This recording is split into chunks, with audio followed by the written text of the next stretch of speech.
Welcome to my YouTube channel Ramesh online. CVP recovery గురించి AP పెన్షనర్లు మరియు పెన్షనర్ సంఘాల ఆలోచన, ఆ తదుపరి కార్యాచరణ, ఆ వివరాలేంటో ఒకసారి ఈ వీడియోలో చూసేద్దాం. ఇక విషయానికి వచ్చేట్లయితే కంప్యూటేషన్ రికవరీ గురించి పెన్షనర్లు మరియు పెన్షనర్ సంఘాలు అనుసరించాల్సిన వ్యూహాలు.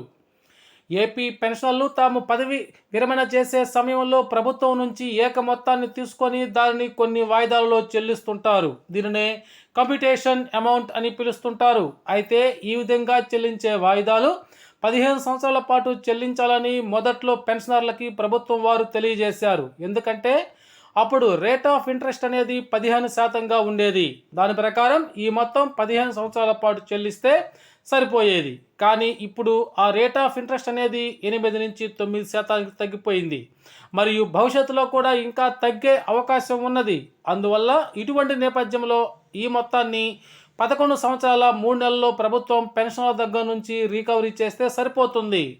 కానీ ఈ విషయాన్ని పరిగణలోనికి తీసుకోకుండా గౌరవ హైకోర్టు వారు 15 సంవత్సరాలకి తిరిగి చెల్లించాలని చెప్పటం పెన్షనర్లకైతే తీవ్ర నిరాశను కలిగించిందని చెప్పవచ్చు.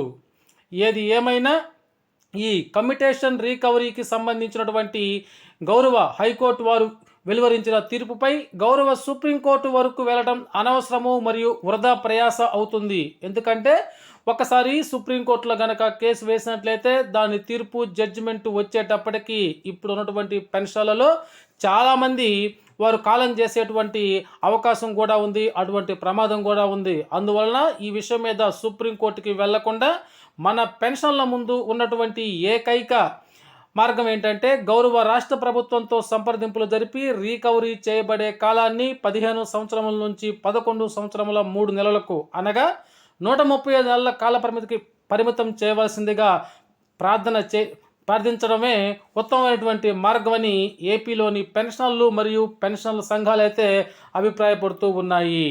Okay friends, thank you for watching.